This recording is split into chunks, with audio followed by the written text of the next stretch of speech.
من يهده الله فلا مضل له ومن يضلل فلا هادي له أشهد أن لا إله إلا الله وأشهد أن محمدا عبده ورسوله أرسله بالهدى ودين الحق ليظهره على الدين كله ولو كره المشركون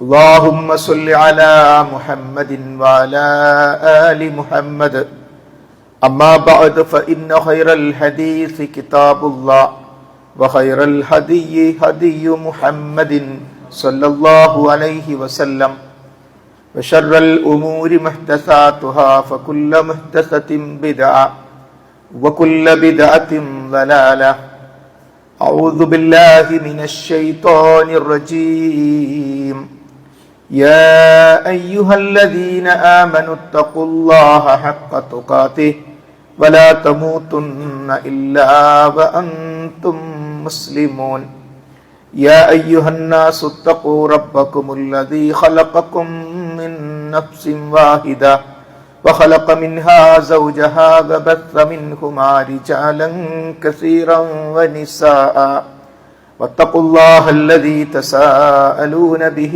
والأرحام إن الله كان عليكم رقيبا يا أيها الذين آمنوا اتقوا الله وقولوا قولا سديدا يصلح لكم أعمالكم ويغفر لكم ذنوبكم ومن يطع الله ورسوله فقد فاز فوزا عظيما بسم الله الرحمن الرحيم يوفون بالنذر ويخافون يوما كان شره مستطيرا റബ്ബ് സുബ്ഹാനഹു വ തആലയുടെ നിയമ നിർദ്ദേശങ്ങൾ ജീവിതത്തിന്റെ മുഴുവൻ മേഖലകളിലും പുലർത്തി പാലിച്ച് ജീവിക്കണമെന്ന് നമ്മെ ഏവരെയും ഓർമ്മപ്പെടുത്തുകയാണ്, വസിയ്യത്ത് ചെയ്യുകയാണ്. സത്യവിശ്വാസികളുടെ ജീവിതം എങ്ങനെയായിരിക്കണം എന്ന വിഷയത്തിൽ കൃത്യവും വ്യക്തവുമായി വിശുദ്ധ ഖുർആനും പ്രവാചകചര്യയും നമുക്ക് പഠിപ്പിച്ചു തരുന്നു. ഈ രണ്ട് അടിസ്ഥാന പ്രമാണങ്ങൾ ജീവിതത്തിൽ പകർത്തി പൂർണ്ണ മാതൃകയായി റസൂലുള്ളാഹി സ്വല്ലല്ലാഹു അലൈഹി വസല്ലമയും സ്വഹാബത്തും നമ്മുടെ മുമ്പിലുണ്ട്. അതുകൊണ്ട് തന്നെ ദീനിയായ വിഷയങ്ങളിൽ യാതൊരു അനാഥത്വവും മുസ്ലിം ഉമ്മത്ത് അനുഭവിക്കേണ്ടതില്ല. കാരണം ദീനിയായ സർവ വിഷയങ്ങളും പഠിപ്പിക്കപ്പെട്ട് കഴിഞ്ഞു, വിശദീകരിക്കപ്പെട്ട് കഴിഞ്ഞു. അതുകൊണ്ട് തന്നെ ആ പൂർണ്ണമായ ദീനിലേക്ക് ദുഖുലു ഫിസ്സിൽമി കാഫ, നിങ്ങൾ ഇസ്ലാമിലേക്ക് പൂർണ്ണമായും പ്രവേശിക്കുവീൻ എന്ന വിശുദ്ധ ഖുർആനിന്റെ പ്രഖ്യാപനം ജീവിതത്തിൽ ഉൾക്കൊള്ളുക മാത്രമാണ് നാം ചെയ്യേണ്ടത്. അതിൽ മനുഷ്യ ജീവിതത്തിൽ ഏറ്റവും സൂക്ഷ്മമായി കൈകാര്യം ചെയ്യേണ്ട വിഷയങ്ങളിൽ ഒന്നാണ് ആരാധനകളുമായി ബന്ധപ്പെട്ട്, ഇബാദത്തുകളുമായി ബന്ധപ്പെട്ട് അബദ്ധങ്ങൾ പറ്റാതിരിക്കുക എന്നത്. ഉദാഹരണമായി നമ്മുടെ ജീവിതത്തിൽ പലപ്പോഴും ചർച്ച ചെയ്യപ്പെടുന്ന ഒരു വിഷയമാണ് നേർച്ച എന്നത്. അതിനെക്കുറിച്ചുള്ള ഭാഗികമായ വിവരങ്ങൾ, തെറ്റായ വിവരങ്ങൾ, അങ്ങനെ മുസ്ലിം സമൂഹത്തിലും പലരും പല തട്ടിലാണ്. അതുകൊണ്ട് തന്നെ പൂർണ്ണമായ സത്യമായ വിവരമില്ലാതെ വരുമ്പോൾ ആ വിഷയത്തിൽ അബദ്ധങ്ങളിൽ ചെന്ന് പെട്ടുപോവുക എന്നത് സ്വാഭാവികമാണ്. വിശുദ്ധ ഖുർആനിൽ 76-ാം അധ്യായമായ സൂറത്തുൽ ഇൻസാനിൽ ഇന്ന് രാവിലെ, വെള്ളിയാഴ്ച രാവിലെകളിൽ മഹാനായ നബി കരീം സല്ലല്ലാഹു അലൈഹി വസല്ലം സുബഹ് ജമാഅത്തിൽ രണ്ടാമത്തെ റക്അത്തിൽ പാരായണം ചെയ്തു വരുന്ന ഒരധ്യായമാണ് സൂറത്തുൽ ഇൻസാൻ. അതിന്റെ ആദ്യ ഭാഗത്ത് സ്വർഗവാസികളുടെ പ്രത്യേകത പറയുന്നിടത്ത് കാണാം, യൂഫൂന ബിന്നദിരി വയഖാഫൂന യൗമൻ കാന ശർറുഹു മുസ്തതീറാ. അവർ സത്യവിശ്വാസികൾ നേർച്ചയെ നിറവേറ്റുന്നവരാണ്. നമുക്ക് എന്തു മനസ്സിലായി? നേർച്ച എന്ന ഒരു സംഗതി തന്നെ ഇസ്ലാമിൽ ഇല്ലെങ്കിൽ എന്തിനാണ് സത്യവിശ്വാസികളുടെ പ്രത്യേകതയായി നേർച്ചയെ നിറവേറ്റുന്നവർ എന്ന് പറഞ്ഞത്? മാത്രമല്ല അത് ചേർത്ത് പറഞ്ഞത് വയഖാഫൂന യൗമൻ കാന ശർറുഹു മുസ്തതീറ, ഒരു ദിവസത്തെ അവർ ഭയപ്പെടും. ആ ദിവസത്തിന്റെ പ്രത്യേകത തിന്മ പടർന്നു പിടിക്കുന്ന ഒരു ദിവസം, അഥവാ ഖിയാമത്ത് നാളിനെ ഭയപ്പെടുന്നവരും ആകുന്നു അവർ എന്നാണ്. അപ്പോൾ വളരെ വ്യക്തമായി നേർച്ച ഇസ്ലാമിലുണ്ട്. നേർച്ച ഇല്ലെന്നോ നേർച്ച പാടില്ലെന്നോ എന്നൊന്നും ഒറ്റയടിക്ക് വിശദീകരിക്കാതെ നമുക്ക് പറയാൻ സാധ്യമല്ല എന്നർത്ഥം. എന്താണ് നേർച്ച? സാങ്കേതികമായി പറയുമ്പോൾ മഹാനായ നബി കരീം സല്ലല്ലാഹു അലൈഹി വസല്ലം പഠിപ്പിച്ചതനുസരിച്ച് മഹാന്മാരായ സ്വഹാബത്ത് അവരുടെ ജീവിതത്തിൽ പകർത്തിയത് മനസ്സിലാക്കുമ്പോൾ ഐച്ഛികമായ ഒരു കാര്യത്തെ, സുന്നത്തോ പുണ്യകരമായ ഒരു കാര്യത്തെ ഒരു സത്യവിശ്വാസി അവന്റെ പരലോകത്തിന് വേണ്ടി ഞാനത് നിർബന്ധമായും ചെയ്യും. നിർബന്ധമായി ചെയ്യേണ്ടതല്ല. ളുഹർ നമസ്കാരം നേർച്ചയാക്കാൻ പറ്റില്ല, കാരണം ളുഹർ നമസ്കാരം നിർബന്ധമായി ചെയ്യേണ്ടതാ. റമദാനിലെ നോമ്പ് ഒരാൾക്ക് നേർച്ചയാക്കാൻ ചെയ്യേണ്ടതില്ല, കാരണം റമദാനിലെ നോമ്പ് സത്യവിശ്വാസികൾക്ക് നിർബന്ധമാണ്. എന്നാൽ സുന്നത്തായ ഒരു കാര്യം, ഐച്ഛികമായ ഒരു കാര്യം, ആ കാര്യം ഒരു സത്യവിശ്വാസിക്ക് അവന് തന്നെ നിർബന്ധമാക്കുന്നു. അതിനാണ് നേർച്ച എന്ന് പറയുക. ഉദാഹരണം, ഇന്ന് വെള്ളിയാഴ്ചയാണ്, വരാനിരിക്കുന്ന തിങ്കളാഴ്ച നബി കരീം സല്ലല്ലാഹു അലൈഹി വസല്ലം നമുക്ക് പഠിപ്പിച്ച ഒരു സുന്നത്ത് നോമ്പുണ്ട്. ഒരാൾ പറയുകയാണ്, അടുത്ത തിങ്കളാഴ്ചത്തെ സുന്നത്ത് നോമ്പ് ഞാൻ നിർബന്ധമായും അനുഷ്ഠിച്ചിരിക്കും. എനിക്ക് കൂലി കിട്ടാൻ, എനിക്ക് പരലോകത്ത് രക്ഷപ്പെടാൻ ഞാൻ എന്തു ചെയ്യും? തിങ്കളാഴ്ചത്തെ സുന്നത്ത് നോമ്പ് നിർബന്ധം. വേറെ ആൾ പറയാണ്, ഈ അടുത്ത മാസത്തെ 4 തിങ്കളാഴ്ചത്തെ ഈ സുന്നത്ത് നോമ്പ് ഞാൻ നോൽക്കും, അല്ലെങ്കിൽ ഇനി എന്റെ ജീവിതാവസാനം വരെ എല്ലാ തിങ്കളാഴ്ച നോമ്പും ഞാൻ നോൽക്കും എന്ന് പറയുന്നതോടുകൂടി ആ വ്യക്തിക്ക് റമദാനിലെ നോമ്പ് പോലെ നിർബന്ധമായി തിങ്കളാഴ്ചകളിലെ നോമ്പ്. തിങ്കളാഴ്ചകളിലെ നോമ്പ് നിർബന്ധമല്ല, എന്നാൽ ഒരു വ്യക്തി നേർച്ചയാക്കുന്നതോടുകൂടി ആ വ്യക്തിക്ക് തിങ്കളാഴ്ചയിലെ നോമ്പ് നിർബന്ധമാകും. നമുക്കൊരു ആടിനെ, ഒരു മാടിനെ, ഒരു ഒട്ടകത്തെ അറുത്ത് അതിന്റെ മാംസം ജനങ്ങൾക്ക് വിതരണം ചെയ്യാം. ബലിയറുത്ത് മാംസം വിതരണം ചെയ്യുന്ന കൂലി നമുക്ക് കിട്ടുകയും ചെയ്യും.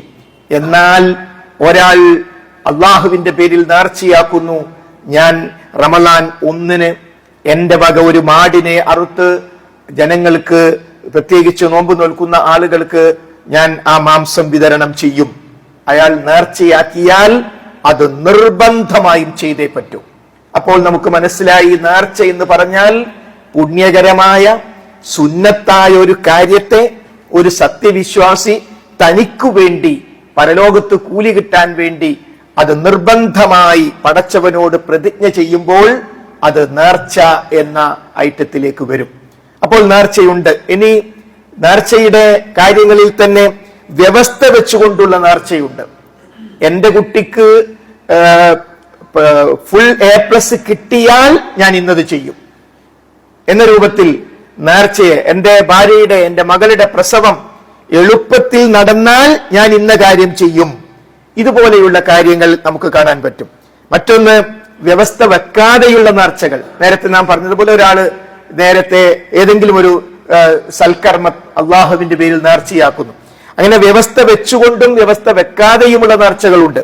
വ്യവസ്ഥ വെച്ചുകൊണ്ടുള്ള നേർച്ചകളെ കുറിച്ച് ഇസ്ലാം പഠിപ്പിക്കുന്നത്, പണ്ഡിതന്മാർ ക്രോഡീകരിച്ചു പറയുന്നത്, അത് കറാഹത്താകുന്നു എന്നതാണ്.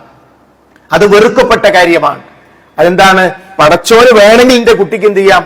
ഫുൾ A+ കൊടുക്കാം. അങ്ങനെയാണെങ്കിൽ ഞാൻ എന്ത് ചെയ്യും? ഒരു സൽക്കർമ്മം ചെയ്യും. പടച്ചോൻ എന്റെ ഭാഗത്ത് ഒരു സൽക്കർമ്മം കിട്ടണമെങ്കിൽ ഫുൾ A+ കൊടുത്തോ എന്ന രൂപത്തിൽ ആ ഒരു ഇബാദത്തിനെ കണ്ടീഷനിലേക്ക് കൊണ്ടുവരിക എന്നതുകൊണ്ട് തന്നെ അത് കറാഹത്തായിട്ടുള്ള നേർച്ചയായിട്ടാണ് ഇസ്ലാമിക പണ്ഡിതന്മാർ പഠിപ്പിച്ചിട്ടുള്ളത്. അതേപോലെ തന്നെ നേർച്ച നേരുക എന്നതും റസൂലുള്ളാഹി സ്വല്ലല്ലാഹു അലൈഹി വസല്ലം പ്രത്യേകം പ്രോത്സാഹിപ്പിച്ചിട്ടില്ല. ആളുകൾക്ക് ഇബാദത്തുകൾ ചെയ്യാം, എന്നാൽ അത് ചെയ്യാൻ പാടില്ല എന്ന് പറയാൻ പറ്റുമോ? ഒരിക്കലുമില്ല. പക്ഷേ നേർച്ച ദുന്യവിയായ കാര്യങ്ങളിലേക്ക് ബന്ധിപ്പിക്കേണ്ടതില്ല എന്നതും കാണാം.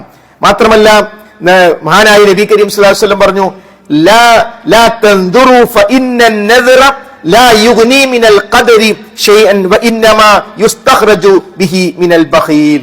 നിങ്ങൾ നേർച്ച നേരരുത്, തീർച്ചയായും നേർച്ച ഖദറിൽ നിന്ന് യാതൊന്നിനെയും അധീനപ്പെടുത്തുന്നില്ല, അതുവഴി പിശുക്കന്റെ ധനം പുറത്തെടുക്കാമെന്ന് മാത്രം. മുസ്ലിമിലെ 1640 ഹദീസിൽ മഹാനായ നബി കരീം സ്വല്ലല്ലാഹു അലൈഹി വസല്ലം പറയുന്നു, നേർച്ച നേർന്നു എന്നതുകൊണ്ട് പിശുക്കന്റെ അടുത്ത് നിന്ന് ധനം പുറത്തു വരിക എന്നതല്ലാതെ ദുനിയാവിൽ വേറൊന്നും സംഭവിക്കൂല.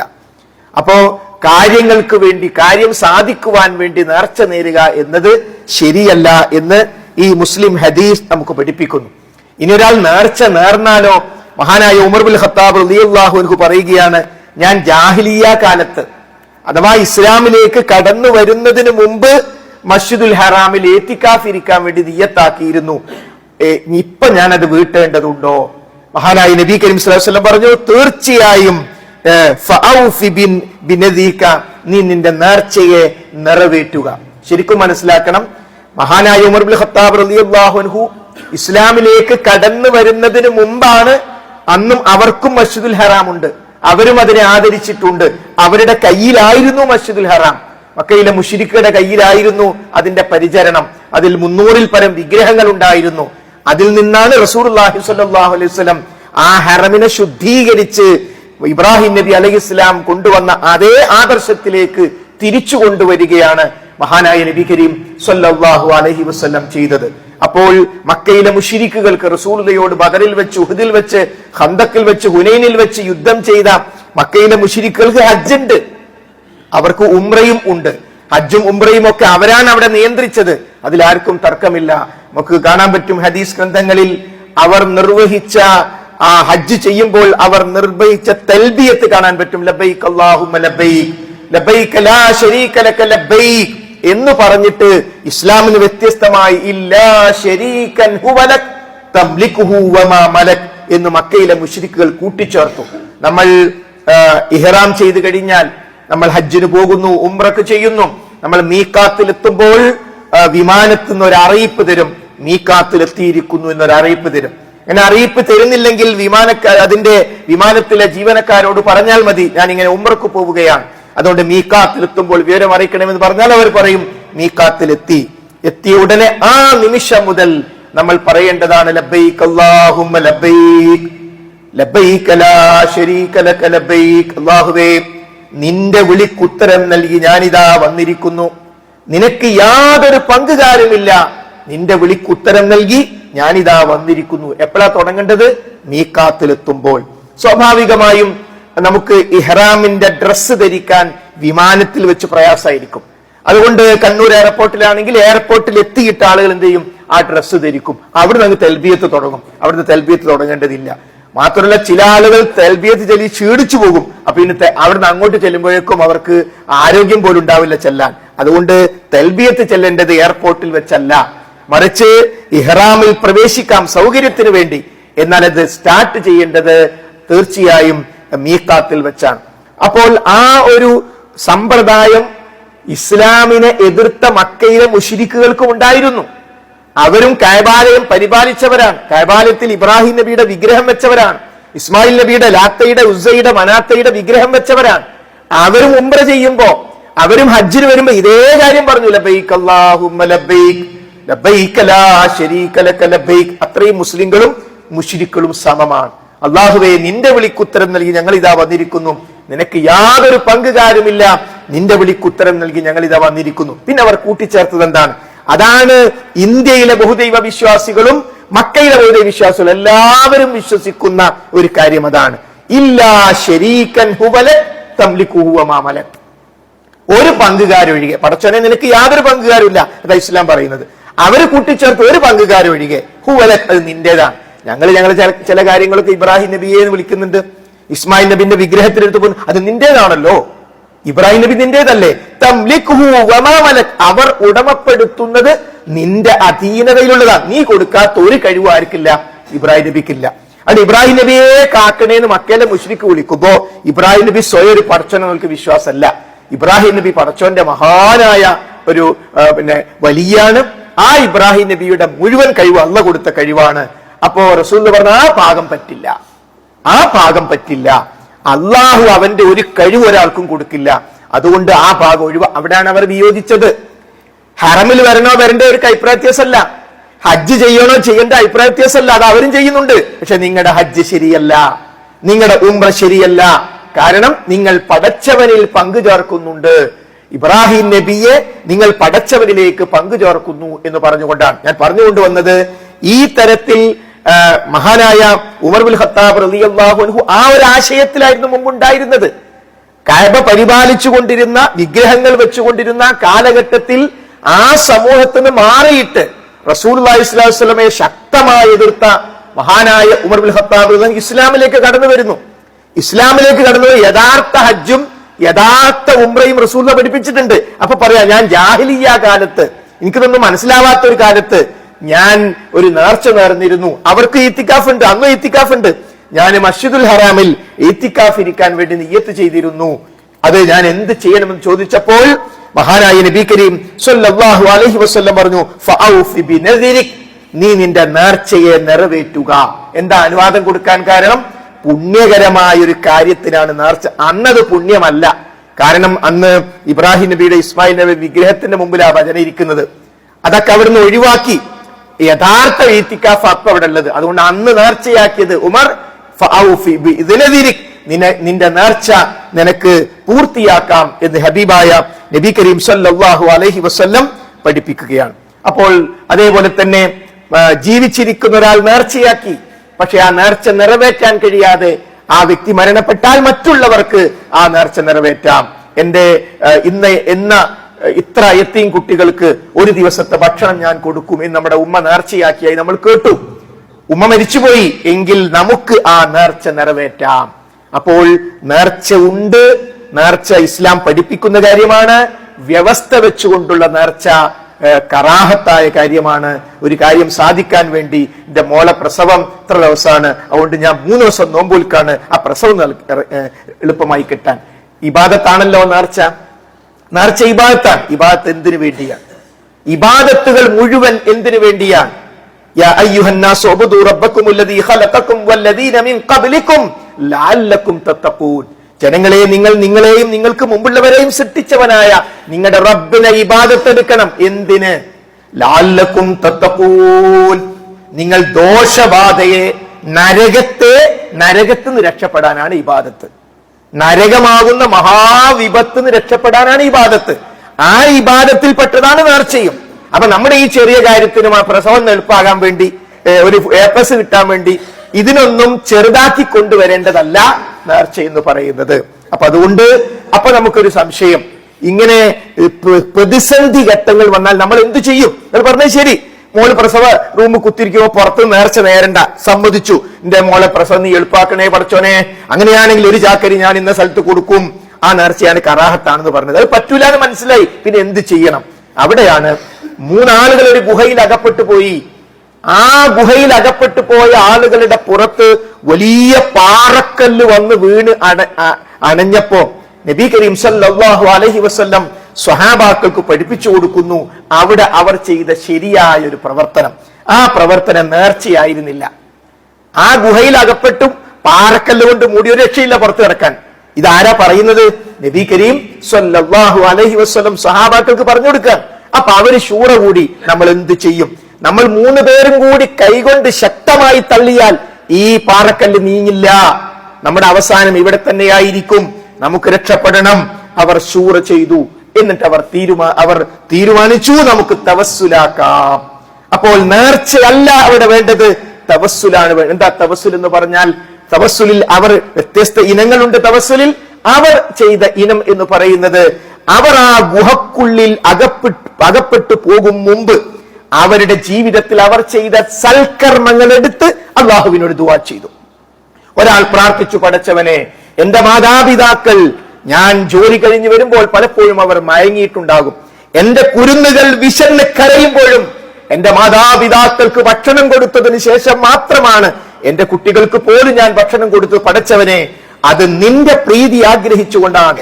അതുകൊണ്ട് അതൊരു ഇഖ്ലാസോടുകൂടിയുള്ള പ്രവർത്തനമായി നീ കാണുന്നുവെങ്കിൽ ഈ ബുദ്ധിമുട്ടിൽ നിന്നും നീ ഞങ്ങളെ രക്ഷപ്പെടുത്തണമേ. സഹോദരന്മാരെ, അദ്ദേഹത്തിന്റെ മാതാപിതാക്കളെ പരിചരിച്ചത് ഞാനിങ്ങനെ ഒരു ഗുഹന്റെ ഉള്ളിൽ പെട്ടുവാൻ സാധ്യത ഉണ്ട് അപ്പൊ പ്രാർത്ഥിക്കാൻ വേണ്ടിയാ അല്ല. മാതാപിതാക്കളെ പരിചരിച്ചത് പരലോകത്ത് രക്ഷപ്പെടാനാണ്. പരലോകത്ത് ശിക്ഷയിൽ നിന്ന് രക്ഷപ്പെടാനും സ്വർഗത്തിൽ പ്രവേശിക്കാനുമാണ് അമല് ചെയ്തത്. ആ അമല് ഒരു പ്രതിസന്ധി ഘട്ടം വരുമ്പോൾ എടുത്തു പ്രാർത്ഥിക്കാം. നമ്മുടെ കയ്യിൽ ഒന്നും സ്റ്റോക്ക് ഇല്ലെങ്കിൽ അപ്പ അമലുണ്ടാക്കേണ്ടി വരുന്നത്. ഒന്നും എടുത്ത് പ്രാർത്ഥിക്കാനില്ല, പിന്നെ ഒരു ചാക്ക് കിടക്കട്ടെ എന്ന് എത്തിക്കാനെനിക്ക് അങ്ങനെ അപ്പോൾ കൊടുക്കേണ്ടതല്ല. നേരത്തെ നമ്മുടെ അടുത്ത് സ്റ്റോക്ക് വേണം. മറ്റൊരാൾ പ്രാർത്ഥിച്ചത്, പടച്ചവനെ ഞാൻ ഒരു വ്യഭിചാരം ചെയ്യാനുള്ള അവസരം എനിക്ക് കിട്ടി. എല്ലാവരും സഫ് ഒന്ന് ശരിയാക്കുക, ഒന്ന് മുന്നോട്ടിരിക്കുക. ഈ ഊരവേദനയുള്ള ആൾക്കാർ മാത്രം ചാരിയിരിക്കുക, അല്ലാത്തവരൊക്കെ ഒന്ന് മുന്നോട്ടിരിക്കുക. വളരെ പ്രധാനപ്പെട്ട ഒരു ഇബാദത്താണല്ലോ. മലക്കയുടെ ദുആ നമുക്ക് കിട്ടും. അള്ളാഹു നമ്മുടെ ജുമാ സ്വീകരിക്കുമാറാകട്ടെ. കുട്ടികളൊന്ന് മുന്നോട്ട് സഫിലേക്ക്. അപ്പൊ ഞാൻ പറഞ്ഞുകൊണ്ട് വന്നത്, നമ്മുടെ അടുത്ത് അമലുകൾ സ്റ്റോക്ക് ഇല്ലാത്ത സമയത്താണ് അപ്പോൾ അമലുകൾ ഉണ്ടാക്കേണ്ടി വരുന്നത്. അപ്പോ ഇത്തരം പ്രതിസന്ധി ഘട്ടങ്ങൾ വരുമ്പോൾ നേർച്ചയല്ല വേണ്ടത്, തവസ്സുലാണ് വേണ്ടത്. ഉദാഹരണമായി നമ്മൾ പരീക്ഷാ ഹാളിലാണ്, ഇപ്പോൾ പേപ്പർ ഇതും ഇത് പിന്നെ അതിന് മുമ്പുള്ള അല്പസമയം നമ്മുടെ മുമ്പിൽ ക്വസ്റ്റ്യൻ പേപ്പർ നമ്മുടെ മുമ്പിലേക്ക് വരും. അപ്പൊ പടച്ചവനെ ഈ പരീക്ഷ എളുപ്പമായിക്കിട്ട് നമ്മൾ പ്രാർത്ഥിക്കാണ്, പടച്ചവനെ ഇന്നൊരു സമയത്ത് ബസ് സ്റ്റോപ്പിൽ ഞാൻ കാത്തു നിൽക്കുമ്പോ ഒരു അപകടം പറ്റി, എനിക്ക് വേണമെങ്കിൽ ബസ് കയറി എന്റെ നാട്ടിലേക്ക് പോകാം. ഞാൻ ഓടിച്ചെന്ന് ആ രക്തത്തിൽ കുളിച്ച വ്യക്തിയെ കാറിലേക്ക് കയറാൻ സഹായിച്ചു. ആരും തയ്യാറാകത്തപ്പോ ഞാൻ അതിൽ കയറിയിരുന്നു. പഠിച്ചവനെ ആരാണ് പോലും എനിക്കറിയില്ല. അങ്ങനെ കൊണ്ടുപോയത് കൊണ്ടാണ് അയാളുടെ ജീവൻ രക്ഷപ്പെടാൻ കാരണമായത് പോലും ഡോക്ടർ പറഞ്ഞിട്ടുണ്ട്. പടച്ചോനെ ആ സൽക്കർമ്മം ഞാൻ ചെയ്തത് നിന്റെ പ്രീതി ആഗ്രഹിച്ചുകൊണ്ടാണല്ലോ, അതുകൊണ്ട് എന്റെ ഈ പരീക്ഷ എളുപ്പാക്കി തരണേ. അതാ വേണ്ടത്. നമ്മൾ ആ കാറിൽ കയറി പരീക്ഷ എളുപ്പാക്കാനാ? അല്ല. നമ്മുടെ ബാധ്യത നിർവഹിച്ച പരലോകത്ത് രക്ഷപ്പെടാനാ. പരലോകത്ത് രക്ഷപ്പെടാൻ വേണ്ടി നമ്മൾ ചെയ്ത കാര്യം ദുന്യവിയായ ഒരു പ്രയാസം വരുമ്പോൾ നമുക്ക് എടുത്തു പറഞ്ഞു പ്രാർത്ഥിക്കാമെന്ന് മഹാനായ നബി കരീം സ്വല്ലല്ലാഹു അലൈഹി വസല്ലം നമുക്ക് പഠിപ്പിച്ചു തരുന്നു. അതാണ് തവസ്സുൽ. അപ്പോൾ നേർച്ചയുണ്ട്, കണ്ടീഷൻ വെച്ചുള്ള നേർച്ചയില്ല. നമ്മുടെ ഉമ്മമാർക്ക്, പഞ്ഞന്മാർക്ക് പറഞ്ഞു കൊടുക്കണം, നിങ്ങൾ ഇബാദത്തിനെ കൊച്ചാക്കരുത്, ഒരു ചെറിയ കാര്യത്തിന് വേണ്ടി നേർച്ച എന്ന രൂപത്തിൽ വരരുത്. മറിച്ച് നമ്മൾ പരലോകത്തിന് വേണ്ടി ചെയ്ത പ്രവർത്തനങ്ങൾ എടുത്തു പറഞ്ഞു പ്രാർത്ഥിക്കുകയാണ് വേണ്ടത് എന്ന്. മറ്റൊന്ന്, നമ്മൾ ദോഷങ്ങളിൽ നിന്ന് വിട്ടുനിന്നു. അവിടെ ഒരാൾ ചെയ്തത് അതാണ്. ഒരു വ്യക്തി വ്യഭിചാരത്തിനുള്ള വൃത്തികേടിനുള്ള അവസരം കിട്ടി. പക്ഷേ ആ സ്ത്രീ അയാളോട് പറഞ്ഞു, ഇത്തഖില്ല, നീ പടച്ചോനെ സൂക്ഷിക്കണം. അയാൾ ആ തെറ്റായ ലൈംഗികമായ തെറ്റിന് വിട്ടുനിന്നു. എന്നിട്ട് പടച്ചോന്റെ പറയാ, പടച്ചോനെ ആ ഒരു സമയത്ത് ഒരു കുട്ടിയും കാണാനില്ലാത്ത സമയത്ത് സുന്ദരമായ ഒരു അവസരം എനിക്ക് കിട്ടിയിട്ടും ഞാൻ അത് ഒഴിവാക്കിയത് നിന്നെ ഭയപ്പെട്ടത് കൊണ്ടാണ്. അതൊരു ഇഖ്ലാസോടുകൂടിയുള്ള പ്രവർത്തനമായി നീ കാണുന്നുവെങ്കിൽ ഈ ബുദ്ധിമുട്ടുന്നും ഞങ്ങളെ രക്ഷപ്പെടുത്തണേ, പാറക്കല്ല് നീങ്ങി. അപ്പൊ എന്താ രണ്ടാമത്തെ തവസ്സുൽ? തിന്മകളിൽ നിന്നും വിട്ടു നിൽക്കുക. ഈ സ്ഥാനത്താണ് നമ്മൾ നേർച്ചയെ കൊണ്ടുവച്ചത്. അതുകൊണ്ട് നേർച്ച എന്ന് പറയുന്നത് ഇസ്ലാമിലുണ്ട്, അത് ഇസ്ലാം പഠിപ്പിച്ച കാര്യമാണ്. എന്നാൽ കണ്ടീഷൻ വെച്ചുകൊണ്ടുള്ള നേർച്ചകൾ കറാഹത്താണ് എന്ന കാര്യം നമ്മൾ കൃത്യമായി മനസ്സിലാക്കണം. ദീനിയായ കാര്യങ്ങൾ കൂടുതൽ അറിയാനും പഠിക്കാനും ജീവിതത്തിൽ പകർത്താനും റബ്ബ് സുബ്ഹാനഹു വ തആല നമുക്ക് തൗഫീഖ് നൽകി അനുഗ്രഹിക്കുമാറാകട്ടെ.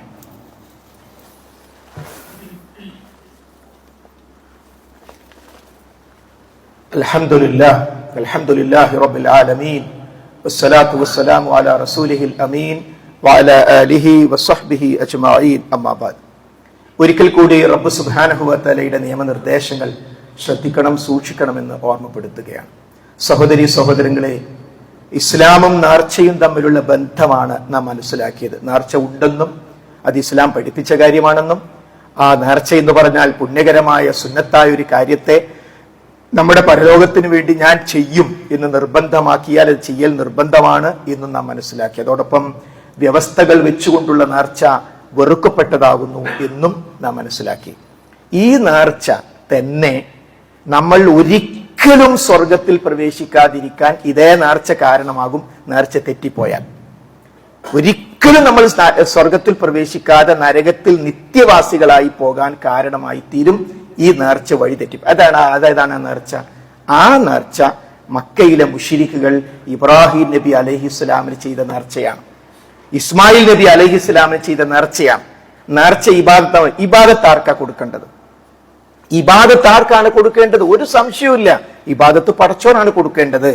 അപ്പോൾ അള്ളാഹുവിന് നേർച്ച നേരുക. അങ്ങനെ പടച്ചോന് നേർച്ചയാക്കുക. ഒരു കോഴിയെ അള്ളാഹ് അങ്ങനെ നേർച്ച ആകാശത്തേക്ക് വർത്തിക്കല അല്ല. ആ കോഴി ഇൻഷാ അല്ലാഹ്, ഈ കോഴി വലുതായിട്ട് ഒരു പെരുന്നാൾ ദിവസം പോലും ഒരു മാംസം കഴിക്കാൻ കഴിവില്ലാത്ത ഇന്ന ഭാഗത്തുള്ള ഒരു ഉമ്മയും ഒരു മകളും മാത്രമുള്ള ആ വീട്ടിൽ പെരുന്നാൾ ദിവസം അതിരാവിലെ ബിസ്മി ചൊല്ലി അറുത്ത് തോല് പൊളിച്ച് വൃത്തിയാക്കി ഇൻഷാ അല്ലാഹ് ഞാൻ അവിടെ കൊടുക്കുന്ന നേർച്ചയാക്കി. അത് അള്ളാഹ്ക്കുള്ള നേർച്ചയാണ്.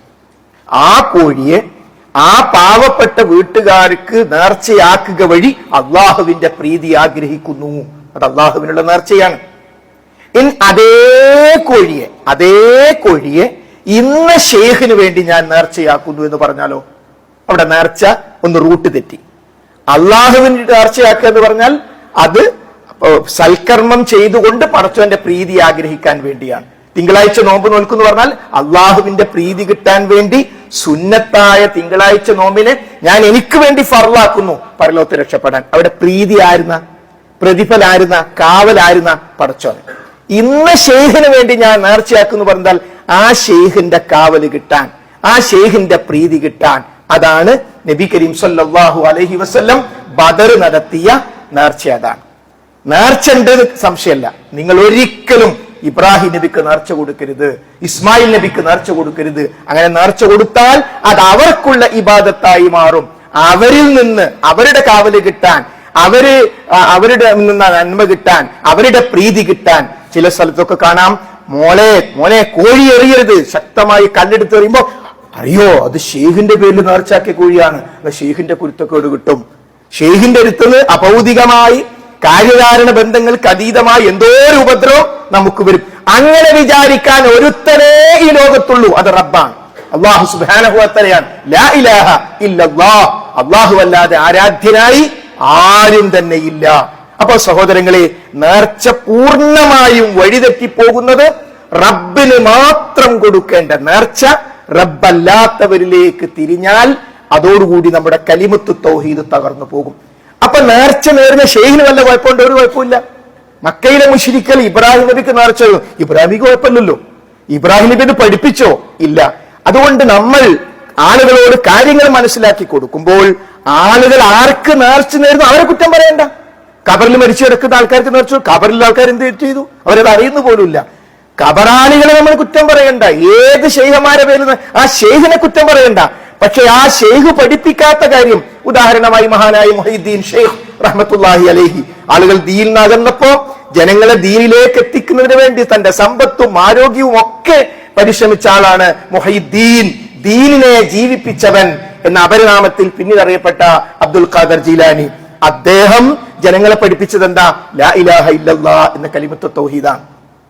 എന്നാൽ അദ്ദേഹം ഈ ലോകത്ത് വിട പറഞ്ഞതിന് ശേഷം കുട്ടികളാരും സംസാരിക്കരുത്, ജുമഅ ബാധിക്കും. എല്ലാവരും മുന്നോട്ടിരിക്കും. ഇത് എല്ലാ വെള്ളിയാഴ്ച ഖതീബ് പറയേണ്ട കാര്യമാണ്. മുന്നോട്ടിരിക്കും എല്ലാവരും. പ്രധാനപ്പെട്ട ഒരു ഇബാദത്തല്ലേ, അള്ളാഹു നമ്മൾ സ്വീകരിക്കുമാറാകട്ടെ. അപ്പൊ പറഞ്ഞുകൊണ്ട് വന്നത്, എന്തുകൊണ്ട് മഹാനായ ഇബ്രാഹിം നബി അലൈഹിസ്സലാം അവർ കുറ്റം പറഞ്ഞില്ല? റസൂലുള്ളാഹി പറഞ്ഞത് ഇബ്രാഹിം നബിക്ക് ഒരു കുറ്റമില്ല, പക്ഷെ ഇബ്രാഹിം നബിക്ക് നേർച്ച കൊടുക്കാൻ പറ്റില്ല. അതേപോലെ മരണപ്പെട്ടു പോയ ആളുകൾക്ക് നേർച്ച പറ്റില്ല. അതിന്റെ അർത്ഥം ആ മരിച്ചു കിടക്കുന്ന ആള് മോശമാണെന്നല്ല, അത് നമ്മൾ വിധി എഴുതേണ്ട കാര്യമില്ല. നേർച്ച ഇബാദത്ത് അത് പടച്ചോന് മാത്രമേ കൊടുക്കാൻ പറ്റൂ. അതിലൊരു അബദ്ധം വരാതിരിക്കാൻ നമ്മൾ ബോധപൂർവം പരിശ്രമിക്കണം. എന്നാൽ നമ്മുടെ നാട്ടിൽ നമുക്കറിയാം, കഴിഞ്ഞ ദിവസം തിരൂരിനടുത്ത് ഒരു ആന ഇടഞ്ഞു. ആന എന്തിനാണ് കബറിന്റെ അടുത്ത്? ആനക്ക് എന്താണ് കബറിന്റെ അടുത്ത് പണി? മനുഷ്യന് കബറിന്റെ അടുത്തൊരു പണിയുണ്ട്. നമ്മുടെ ഈ എടയന്നൂരിന്റെ അടുത്ത് കബർസ്ഥാനുണ്ട്. ആ കബർസ്ഥാനിൽ നമുക്കൊക്കെ ഒരു പണിയുണ്ട്. എന്താണെന്നറിയോ? നമുക്ക് ഒഴിവുള്ള സമയത്ത് ആ കബർസ്ഥാനിൽ പോവാം. അസ്സലാമു അലൈക്കും യാ ദാറ ഖൗമിൽ മുഅ്മിനീൻ എന്ന് പറഞ്ഞ് കബറാളികൾക്ക് സലാം പറയാം. എന്നിട്ട് നമ്മുടെ ബന്ധുക്കൾ ആരെങ്കിലും അവിടെ ഉണ്ടോ, ഉമ്മയോ ഉപ്പ ഉണ്ടോ, കഴിയുമെങ്കിൽ ആ കബറിന്റെ അടുത്ത് തന്നെ നിൽക്കുക. നിർബന്ധമല്ല. നമ്മൾ പാതിരാ സമയത്താണ് നമ്മൾ നാട്ടിലെത്തിപ്പോ കബർസ്ഥാനിൽ പോകാൻ തോന്നി. അപ്പൊ ഉമ്മാന്റെ കബർ എവിടാന്ന് അറിയാത്തോണ്ട് പോകാതിരിക്കുക. സിയാറത്തുൽ ഖുബൂർ, കബറുകൾ സിയാറത്ത് ചെയ്യാന്നാണ് ഹദീസിൽ. ആ കബർസ്ഥാനിൽ എത്തിയാൽ മതി. പക്ഷെ നമ്മുടെ ഉമ്മയുടെ കബറിന്റെ അടുത്ത് തന്നെ എത്തിയാൽ, ഉപ്പയുടെ കബറിന്റെ, നമ്മുടെ സുഹൃത്തിന്റെ കബറിന്റെ അടുത്ത് തന്നെ എത്തിയാൽ നമുക്ക് കുറച്ചുകൂടി ആ പ്രാർത്ഥനക്ക് കുറച്ചുകൂടി ഒരു ശക്തി കിട്ടും. അപ്പൊ അവിടെ എത്തിയിട്ട് നമ്മൾ ഹംദും സ്വലാത്തും പറഞ്ഞു, പടച്ചവനെ എന്റെ ഉമ്മാക്ക് നീ പുറത്തു കൊടുക്കണേ എന്ന് പറയാനാണ് കബറിന്റെ അടുത്ത് പോകേണ്ടത്. റസൂലുള്ളാഹി പഠിപ്പിച്ചത് കബറാളികൾക്ക് വേണ്ടി പ്രാർത്ഥിക്കാൻ. കബറാളികൾക്ക് സംസാരിക്കുന്ന മക്കൾ, എനിക്ക് കുത്തുബ മുന്നോട്ട് പോലും, അതുകൊണ്ടാണ്. പ്ലീസ്, മറ്റൊരാൾ സംസാരിച്ച എന്റെ സംസാരമായിട്ട് മുറിഞ്ഞു പോകും, സോറി. അപ്പോൾ കബറാളികൾക്ക് വേണ്ടി പ്രാർത്ഥിക്കാനാണ് കബറിന്റെ അടുത്ത് പോകേണ്ടത്. 2, നമുക്ക് പരലോകത്തെപ്പറ്റി മരണത്തെപ്പറ്റി ഓർമ്മ വരാൻ. പടച്ചോനെ, ഞാനും ഇങ്ങനെ കബറിലെത്തുമല്ലോ എന്ന ചിന്തയുണ്ടാകാൻ, കണ്ണുനീര് വരാൻ, ഇതിനാ കബറിന്റെ അടുത്ത് പോകേണ്ടത്. അപ്പൊ കബറിന്റെ അടുത്ത് നമുക്ക് പണിയുണ്ടോ? പണിയുണ്ട്. എപ്പോഴും നമുക്ക് കബറിന്റെ അടുത്ത് പോകാം. 2 കാര്യങ്ങൾക്ക് വേണ്ടി: കബറാളികൾക്ക് വേണ്ടി പ്രാർത്ഥിക്കാൻ, നമുക്ക് പരലോകത്തെക്കുറിച്ചും. ഞാൻ അങ്ങനെ അടിച്ചു പൊളിച്ച് മയക്കുമരുന്ന് ഉപയോഗിച്ച് വൃത്തികേട് കാണിച്ച് നിസ്കരിക്കാതെ ഉമ്മാനെ വെറുപ്പിച്ച് നടന്നിട്ട് ഞാനിങ്ങനെ കബറിലെത്തും. അപ്പൊ എനിക്ക് ആരും ഉണ്ടാവില്ലല്ലോ എന്ന ചിന്ത നമുക്കുണ്ടാകാൻ നമ്മൾ കബറിന്റെ അടുത്ത് പോകണം. എന്നാൽ ഈ പുതിയങ്ങാടിയിൽ തിരുവിനടുത്ത് ആന എന്തിനാ കബറിന്റെ അടുത്ത് പോയത്? ആനക്ക് എന്ത് പറയലോക? ആന ആർക്കോ വേണ്ടി പ്രാർത്ഥിക്കോ? അവിടെയാണ് ഇസ്ലാമിൽ ഇല്ലാത്ത ഒരു കാര്യം. ബഹുമാന്യരായ ഹൈന്ദവ സഹോദരങ്ങൾക്ക് അവരുടെ പല ഇത്തരം നേർച്ചകൾക്കും ആനകളുണ്ട്, ആനകൾ വരാറുണ്ട്, തൃശൂർ പൂരത്തിനുണ്ട്. നമ്മൾ അതിനെ പരിഹസിക്കാനൊന്നും പോകേണ്ടതില്ല. എന്നാൽ ഇസ്ലാമിൽ എങ്ങനെ ഈ ആന എത്തി? അവിടെയാണ് പ്രശ്നം. അപ്പൊ അവിടെ എത്തിയത്, അവിടെ ഒരു അനാചാരം ഉള്ളത് കൊണ്ടാണ് ആന അവിടെ എത്തിയത്. ആചാരമാണെങ്കിൽ ആന വേണ്ട. നമ്മുടെ എടയന്നൂർ ഖബർസ്ഥാനിൽ ആന വരുന്നില്ലല്ലോ, ഇല്ല. എന്തേ കാര്യം? അവിടെ ആചാരമാണുള്ളത്. ആളുകൾ പോകുന്നു, കബറാളികൾക്ക് വേണ്ടി പ്രാർത്ഥിക്കുന്നു, എന്നിട്ട് തിരിച്ചു പോരുന്നു. അപ്പൊ ആചാരമാണത്. അനാചാരം വന്നു. അതെന്താണ്? ഖബർ ബിസിനസ് ആക്കുക, ഖബർ കെട്ടിപ്പൊക്കുക, പച്ച വിരിക്കുക, അവിടെ ഒരു ഭണ്ഡാരം വെക്കുക. അപ്പൊ ആൾക്കാരൊക്കെ വരുവിൻ എന്ന് പറയാ. എന്തിനാ വരുന്നത്? ഉദ്ദേശങ്ങൾ സഫലിച്ചിട്ട്. അറിയോ, നമുക്കൊരു കുട്ടിയില്ലായിട്ട് ഈ ജാറത്തിൽ കുട്ടിനെ കിട്ടി, ഒന്നായിട്ട് പാട്ടായി, എന്നാ പിന്നെ എല്ലാവരും അങ്ങോട്ട് പോവാന്ന് പറഞ്ഞു. അപ്പൊ എന്തിനാ? പടച്ചോനോട് പറയേണ്ട കാര്യം ഖബറിന്റെ അടുത്ത്. കോഴിക്കോട് ഇടിയങ്ങര ഒരു ജാറമുണ്ട്. ആ ജാറത്തിലെ ഭണ്ഡാരം ഒരാൾ എന്ത് ചെയ്തു? പൊട്ടിച്ചിട്ട് അതിന്റെ പൈസ എടുത്തു പോയി. പോലീസ് കേസായി. കേസ് അന്വേഷിക്കാൻ വന്ന ഒരു അമുസ്ലിം പോലീസുകാരനായിരുന്നു. അതിന് ചോദിച്ചു, ഇവിടെ എന്തിനാ ഈ ആൾക്കാർ വരുന്നത് ചോദിച്ചു. അതോ, അത് കാണാതായ സാധനങ്ങൾ കിട്ടാൻ. അപ്പൊ പിന്നെ ഈ ഞാൻ അന്വേഷിക്കേണ്ട കാര്യമില്ലല്ലോ, ഇവിടെ ഇപ്പൊ ഇത് ആരെടുത്തുണ്ടെന്ന് ഷെയ്ഖിനോട് ചോദിച്ചാൽ പോലെ ചോദിച്ചു എന്ന് പറഞ്ഞാൽ മുസ്ലിങ്ങൾ അല്ലാത്തവർക്ക് പോലും വിഡ്ഢിത്തമായി ബോധ്യപ്പെടുന്ന ഒരു കാര്യമാണ്. സഹോദരങ്ങളെ, നമ്മുടെ ഒരു സാധനം കളഞ്ഞു പോയാൽ ഖബറിന്റെ അടുത്തേക്കല്ല പോകേണ്ടത്, മറിച്ച് റബ്ബിനോട് കൈനീട്ടുകയും അതോടൊപ്പം അത് കിട്ടാൻ ആവശ്യമായ മാർഗം നമ്മുടെ നാട്ടിലുണ്ട്. പോലീസ് സ്റ്റേഷനിൽ പോകേണ്ടതുണ്ടാവും, അന്വേഷിക്കേണ്ടി വരും, CCTV പരിശോധിക്കേണ്ടി വരും, അതിനാ പോകേണ്ടത്. അപ്പൊ ഞാൻ പറഞ്ഞു വരുന്നത്, എന്തുകൊണ്ടാണ് അവിടെ എത്തി? ആചാരത്തിനപ്പുറത്ത് അനാചാരം ഖബറിന്റെ അടുത്ത് വന്നു. അള്ളാഹു അല്ലാത്തവർക്കുള്ള നേർച്ച. ചില ആൾക്കാർ പറയാണ് നേർച്ച, പിന്നെ പുതിയങ്ങാടി നേർച്ചയിലെ അനാചാരം ഒഴിവാക്കണമെന്ന്. പുതിയങ്ങാടി നേർച്ച അനാചാര, നേർച്ച തന്നെ അല്ല, ആ തെറ്റായ നേർച്ച തന്നെയാണ് അനാചാരം. പിന്നെ അവിടെ ആന മാത്രം ഒഴിവാക്കാനല്ല. അതുകൊണ്ട് അനാചാരത്തിൽ അനാചാരം അല്ല ഒഴിവാക്കേണ്ടത്, അനാചാരം മൊത്തം ഒഴിവാക്കണം. നമ്മൾ ആലോചിച്ച് നോക്കൂ, പടച്ചോനെ രക്ഷിക്കണേ എന്ന് പറയാൻ പൈസ വേണോ? വേണ്ടല്ലോ. എന്നാൽ അള്ളാഹു അല്ലാത്തവർക്കുള്ള പ്രാർത്ഥന എവിടെ ഉണ്ടെങ്കിലും അവിടെ പൈസ കൊണ്ടുവരും. അവിടെ വേണ്ട. ഖബറിന് കമ്മിറ്റി, ഖബറിന് പ്രസിഡന്റ്, ഖബറിന് സെക്രട്ടറി, ഖബറിന് പിന്നെ പുത്തമ്പള്ളിയിലൊക്കെ ആണെങ്കിൽ അവിടെ ഇലക്ഷനാണ്. 2 പാനല്, ഇലക്ഷൻ, പോലീസ്, കോടതി എന്ന വിഷയം ഖബർ. ഈ മയ്യത്തിന്റെ പേരിലുള്ള പൈസ ആർക്ക് കിട്ടണം? ആര് കൈകാര്യം ചെയ്യണം? അതിന്റെ പേരിൽ. ഇത് ഇസ്ലാമിലില്ല സഹോദരങ്ങളെ, ഇത് ഇസ്ലാമിലില്ല. ഇസ്ലാമിൽ ഖബർ സിയാറത്താണുള്ളത്, ഇസ്ലാമിൽ ഖബർ പൂജയില്ല. ഏതുവരെ നമ്മുടെ സംസ്ഥാനത്ത് തലസ്ഥാന നഗരിയിൽ ഭീമാപ്പള്ളിയിൽ ഖബറിന്റെ അടുത്ത് തവാഫുണ്ട്. തവാഫ് മദീനത്തില്ല, മദീനത്ത് തവാഫില്ല. റസൂലുള്ളാഹി സ്വല്ലല്ലാഹു അലൈഹി വസല്ലം സ്ഥാപിച്ച പള്ളിയാണ് മദീന പള്ളി. ആ മദീന പള്ളിയിൽ പോകൽ ശ്രേഷ്ഠതയാണ്. ആ പള്ളിയിൽ നിസ്കരിച്ചാൽ 1000 ഇരട്ടി കൂലി കിട്ടും. പക്ഷെ ആ പള്ളിക്ക് തവാഫില്ല. റസൂലുള്ള വഫാത്തായപ്പോൾ മദീന പള്ളിയോട് ചേർന്ന് ആയിഷ ബീവിയുടെ വീട്ടിൽ പ്രവാചകന്മാർ എവിടെ വഫാത്താകുന്നു അവിടെയാണ് ഖബർ. വീട്ടിനുള്ളിലാണ് വഫാത്തായത്, അവിടെ തന്നെയാണ് ഖബർ. ആ ഖബറിന് തവാഫുണ്ടോ? ഖബറിന് തവാഫില്ല. ഒറ്റ സ്ഥലത്തെ ഇസ്ലാമിൽ തവാഫുള്ളൂ, അത് മക്കയിൽ മാത്രം. അവിടെ എത്താൻ, മദീനയിൽ എത്താൻ, തവാഫ് ചെയ്യാൻ, മദീനയിൽ ഇബാദത്തെടുക്കാൻ അള്ളാഹു നമുക്കെല്ലാം തൗഫീക്ക് നൽകി അനുഗ്രഹിക്കുമാറാകട്ടെ. അപ്പൊ സഹോദരങ്ങളെ, ആ മസ്ജിദുൽ ഹറാമിൽ കഅബക്ക് ചുറ്റും മാത്രമുള്ള തവാഫ് നമ്മുടെ സംസ്ഥാനത്ത് 7 വട്ടം ഭീമാപ്പള്ളി ഉമ്മിച്ചയുടെ ഖബറ് തവാഫ് ചെയ്താൽ ഉദ്ദേശ്യം സാധിക്കും. അതിനാണ് ഖബർ പൂജ എന്ന് പറയുന്നത്. ഖബർ പൂജ അഥവാ ഇബാദത്ത് അള്ളാഹു അല്ലാത്തവരിലേക്ക് കൊടുക്കുക. ഇത് വരാൻ നമുക്ക് പാടില്ല. ഇതൊക്കെ വന്നാൽ ഇപ്പൊ എന്താ?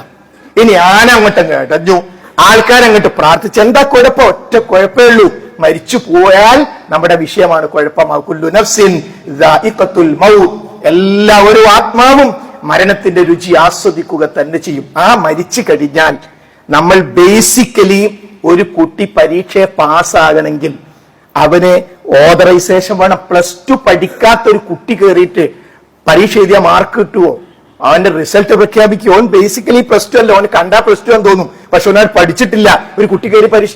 ഇതേപോലെ ബേസിക്കലി നമുക്ക് സ്വർഗത്തിൽ പോകണമെങ്കിൽ ഒരു യോഗ്യത വേണം.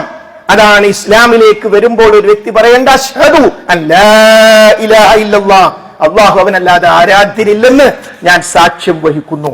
ഈ സുജൂദ് ചെയ്യാൻ, പ്രാർത്ഥിക്കാൻ, ആരാധനയുമായി ബന്ധപ്പെട്ട ഒരു കാര്യത്തിന് ഇവിടെ ആരും യോഗ്യരല്ല, അള്ളാഹു മാത്രം. റസൂലുള്ള പോലും അതിന് യോഗ്യനല്ല. അതുകൊണ്ടാണ് അബ്ദുഹു വ റസൂലുഹു. റസൂലിനെ പറ്റി പറയുമ്പോൾ ഉദരത്തിന് എന്താ പറയുന്നത്? അള്ളാഹുവിന്റെ അടിമയും അള്ളാഹുവിന്റെ റസൂലും. അള്ളാന്റെ സ്ഥാനത്തേക്ക് റസൂലുള്ളയെ പോലും ഉയർത്താൻ പറ്റില്ല. അതാണ് വെള്ളിയാഴ്ച വന്നാൽ നിങ്ങൾ ദുആ വെക്കണം, അല്ലാഹുമ്മ സ്വല്ലി അലാ മുഹമ്മദിൻ, പടച്ചോനേ റസൂലുള്ളാഹിക്ക് ഗുണം ചെയ്യണേ. അല്ലാഹുമ്മ ബാരിക് അലാ മുഹമ്മദിൻ, അല്ലാഹുവേ റസൂലുള്ളാഹിക്ക് ബറക്കത്ത് ചെയ്യണേ. ആരോടാ പ്രാർത്ഥിക്കുന്നത്? പടച്ചോനോട്. അപ്പൊ റസൂലുള്ളയെ ആദരിക്കണം, റസൂലുള്ളാഹിക്ക് വേണ്ടി പ്രാർത്ഥിച്ചുകൊണ്ട്. ഈ സ്ഥാനത്ത് നമ്മൾ ഒരു അബദ്ധം പറ്റിയാൽ നമ്മുടെ അമലുകൾ മുഴുവൻ ബാത്തിലായി പോകും. അതുകൊണ്ട് സഹോദരങ്ങളെ, ഇത്തരം വിഷയം വരുമ്പോ മുസ്ലിം സമൂഹത്തെ നമ്മൾ ബോധവൽക്കരിക്കണം. ആന പോയിട്ട് അവിടെ കാലുകൾ വരെ വരേണ്ടതില്ല. നോക്കൂ, റസൂൽ പഠിപ്പിച്ചു കണ്ണ് നനയാൻ കബറിന്റെ അടുത്ത് പോകാൻ. നമ്മുടെ നാട്ടിലെ ഉറൂസ് പോയ കണ്ണ് നനയാണോ ചെയ്യുക? പൊരിക്കച്ചവടം, യന്ത്ര ഊഞ്ഞാൽ, ഇതൊക്കെ അവിടെ നടക്കുന്നത്. അപ്പൊ ആൾക്കാരൊക്കെ ഇങ്ങനെ ഡ്രസ്സൊക്കെ മാറി പോവാണ് കബറിന്റെ അടുത്തേക്ക്. കരയാനാണോ ചിരിക്കാനാണോ? ഇസ്ലാം പറയൂ, കരയാൻ പോകൂ കബറിന്റെ അടുത്തേക്ക്, മരണത്തെക്കുറിച്ച് ഓർക്കാൻ പോകൂ കബറിന്റെ അടുത്തേക്ക്. ഇവിടെ ആനനെ കാണാനാ കബറിന്റെ അടുത്തേക്ക് പോകുന്നത്. ഈ വൈരുദ്ധ്യത്തെ നമ്മൾ മനസ്സിലാക്കണം. ഇതൊക്കെ അറിയുന്ന പണ്ഡിതന്മാർ മിണ്ടാതിരിക്കുന്നു. അത്തന്റെ ഉറൂസൊക്കെ പോയി ഉദ്ഘാടനം ചെയ്തു കൊടുക്കുന്നു, അവിടെ വാഴ നടത്തി കൊടുക്കുന്നു. അവര് പറയേണ്ട ഇത് പാടില്ല എന്ന്. അവിടെയാണ് സഹോദരങ്ങളെ വിവരമുള്ളവർ ഏറ്റവും നല്ല വിവരമുള്ള വക്കീലാണ് ഏറ്റവും വലിയ ക്രിമിനലിനെ രക്ഷിക്കുക. ഇതേപോലെ ദീനിൽ നല്ല വിവരമുള്ള മനുഷ്യന്മാരാണ് ഏറ്റവും വലിയ അബദ്ധത്തിൽ നിന്ന് സമൂഹത്തെ കരകയറ്റാതെ അവരെ ആ കെണിയിൽ തന്നെ കുടുക്കിക്കൊണ്ടിരിക്കുന്നത്. അതുകൊണ്ട് മഹാന്മാരായ അമ്പിയാക്കന്മാരുടെ, ഔലിയാക്കന്മാരുടെ, സ്വാലിഹീങ്ങളുടെ, ശുഹദാക്കളുടെ മാർഗത്തിലേക്ക് നമ്മൾ ഓരോരുത്തരും പഠിച്ചു മനസ്സിലാക്കി ആ മാർഗത്തിലേക്ക് പ്രവേശിക്കുക എന്നത് നമ്മുടെ ഓരോരുത്തരുടെയും ആത്യന്തികമായ രക്ഷക്ക് അനിവാര്യമാണ്. അതുകൊണ്ട് സഹോദരങ്ങളെ, നമുക്കെല്ലാവർക്കും മരണം വരാനുണ്ട്. നമുക്ക് തടുക്കാൻ പറ്റാത്ത ഒന്നാണത്. നമുക്ക് പണമുണ്ട്, ഒരു കാര്യമില്ല. നമുക്ക് പ്രതാപമുണ്ട്, അധികാരമുണ്ട്. അങ്ങനെയുള്ള ആൾക്കാരൊക്കെ ഇവിടെ മരിച്ചു പോയിട്ടുണ്ട്. പ്രവാചകന്മാർ വഫാത്തായിപ്പോയില്ലേ? അള്ളാന്റെ റസൂൽ സ്വല്ലല്ലാഹു അലൈഹി വസല്ലം വഫാത്തായപ്പോ മഹാനായ ഉമർ ഖത്താബ് സഹിച്ചില്ല. മുഹമ്മദ് എന്റെ പ്രവാചകൻ മരിച്ചു എന്നാരെങ്കിലും പറഞ്ഞാൽ വാളെടുത്ത് ഇങ്ങനെ നടക്കില്ലേ, അവനെ ഇപ്പൊ ശരിയാക്കും. തിരുത്തി ഒരാൾ അബൂബക്കർ സിദ്ദീഖ് റളിയല്ലാഹു അൻഹു ഖുർആനിൽ ആയത്തോതി എന്നിട്ട് പറഞ്ഞു, ഇതാ ആരെങ്കിലും റസൂലുള്ളയെ ആരാധിക്കുന്നുവെങ്കിൽ ഇതാ മരിച്ചു കിടക്കുന്നു, ആരെങ്കിലും അള്ളാഹുവിനെ ആരാധിക്കും അവൻ എന്നെന്നും ജീവിച്ചിരിക്കുന്നവനാണ്. പിന്നീട് മുഹത്താവ് പറഞ്ഞു, പടച്ചോനെ, അങ്ങനെ ഒരു ആയത്ത് ഖുർആനിലുള്ളത് എനിക്ക് വേണ്ടി ഇറക്കാൻ തോന്നിപ്പോയിന്ന്. എല്ലാ ശൗര്യം അവിടെ അവസാനിച്ചു. റസൂലുള്ള മരിച്ചു എന്നാരെങ്കിലും പറഞ്ഞാൽ ഇപ്പൊ ശരിയാക്കുമെന്ന് പറഞ്ഞു ഉമർ ഖത്താബിന്റെ വാള് ആ ഉറയിലേക്ക് തിരിച്ചുപോയി. ഒരു ഖുർആനായത്ത് കേട്ടപ്പോൾ അതേ പ്രവാചകന്മാർ അവർ വഫാത്താകുന്നവരാണ് എന്ന് കൃത്യമായി ബോധ്യം. അപ്പൊ മരിക്കാത്തവനോടാണ് നമുക്ക് പ്രാർത്ഥിക്കേണ്ടത്, ഉറങ്ങുന്നവരോടല്ല. ഉറങ്ങുന്നവർക്കല്ല നേർച്ച കൊടുക്കേണ്ടത്, ഉറക്കം നൽകുന്നവരാണ്. മരിച്ചവരോടല്ല പ്രാർത്ഥിക്കേണ്ടത്, മരിപ്പിക്കുന്നവരോടാണ് പ്രാർത്ഥിക്കേണ്ടത്. അതുകൊണ്ട് എന്നെന്നും ഉള്ളവനായ, എല്ലാം അറിയുന്നവനായ റബ്ബ് സുബ്ഹാനഹു വ തആല, ആ റബ്ബിനെ നമ്മൾ കൂടുതൽ അറിയുക. സഹോദരങ്ങളെ, ഇന്ന് നമ്മളിൽ എത്ര പേർ സുബഹി നമസ്കരിച്ചിട്ടുണ്ട്? എന്തെങ്ങനെയൊക്കെ ചോദിക്കുന്നത്? അതെ, ഇന്ന് നമ്മളിൽ എത്ര പേർ സുബഹി നമസ്കരിച്ചിട്ടുണ്ട്? വളരെ പ്രധാനമല്ലേ? നമ്മൾ ഇസ്ലാം ആകുന്നതിന്റെ കലിമത്ത് തൗഹീദ് ശരിയായാൽ ഏറ്റവും പ്രധാനപ്പെട്ടതാണ് നമസ്കാരം. അബദ്ധം പറ്റിയിട്ടുണ്ടെങ്കിൽ കുട്ടികളെ, മുതിർന്നവരെ, സ്ത്രീകളെ, അബദ്ധം നാം തിരുത്തണം. മരണ സന്ദർഭത്തിൽ തിരുത്താൻ നമുക്ക് അവസരമില്ല. ബെഡിൽ കിടക്കുമ്പോ മരണത്തിന്റെ മലക്കിനെ കാണുമ്പോൾ പറയും, പടച്ചോനെ ഒന്ന് തിരിച്ചയച്ചാൽ ഞാൻ അമല് ചെയ്തോളാം, ഞാൻ നിസ്കരിച്ചോളാം. പക്ഷേ അതൊരു വാക്ക് മാത്രമാകും. അതുകൊണ്ട് ഇബാദത്തുകളിൽ നാം നന്നായി ശ്രദ്ധിക്കുക. നമ്മൾ കാരണത്താൽ ഒരു മാതാപിതാവും കരയരുത്. എന്റെ മകൻ എന്നെ ബുദ്ധിമുട്ടിച്ചല്ലോ, എന്റെ മകൾ എന്നോട് കയർത്ത് സംസാരിച്ചല്ലോ എന്ന് പറഞ്ഞ് ആ മാതാപിതാക്കളുടെ ഹൃദയത്തിൽ നിന്ന് ഞാനും ഒരു വേദന പുറത്തു വന്നാൽ അത് ദ്വയാണ്. കുട്ടികളെ, നമ്മൾ എത്ര മുന്നോട്ട് പോയാലും നമുക്ക് വിജയിക്കാൻ സാധ്യമല്ല. അതുകൊണ്ട് നമ്മൾ വിധേയരാവുക റബ്ബിന് വേണ്ടി. അല്ലാഹു സുബ്ഹാനഹു വ തആല നമ്മുടെ ഇബാദത്തുകൾ സ്വീകരിക്കുമാറാകട്ടെ. വന്നുപോയ തെറ്റുകളും കുറ്റങ്ങളും റബ്ബ് സുബ്ഹാനഹു വ തആല നമുക്ക് വിട്ടുപുറത്ത് മാപ്പാക്കി തരുമാറാകട്ടെ. മരണപ്പെട്ടു പോയ നമ്മുടെ മാതാപിതാക്കൾ, ബന്ധുക്കൾ, സുഹൃത്തുക്കൾ, സത്യവിശ്വാസികളായ എല്ലാവർക്കും അല്ലാഹു മഗ്ഫിറത്തും മർഹമത്തും നൽകി അനുഗ്രഹിക്കുമാറാകട്ടെ. പരീക്ഷ അഭിമുഖീകരിക്കുന്ന എല്ലാ വിദ്യാർത്ഥികൾക്കും അല്ലാഹു സുബ്ഹാനഹു വ തആല അവരുടെ പരീക്ഷയിൽ ബറക്കത്തും റഹ്മത്തും വിജയവും പ്രദാനം ചെയ്യുമാറാകട്ടെ.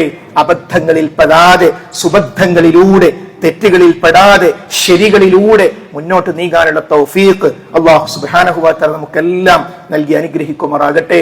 രോഗം കൊണ്ട് കഷ്ടപ്പെടുന്ന പലരും നമ്മുടെ കൂട്ടത്തിലുണ്ട്. ജുമഅക്ക് പോലും സാധിക്കാതെ ആശുപത്രി ബെഡുകളിൽ ഇപ്പോഴുമുണ്ട് സഹോദരി സഹോദരന്മാരെ, ധാരാളം രോഗികൾ.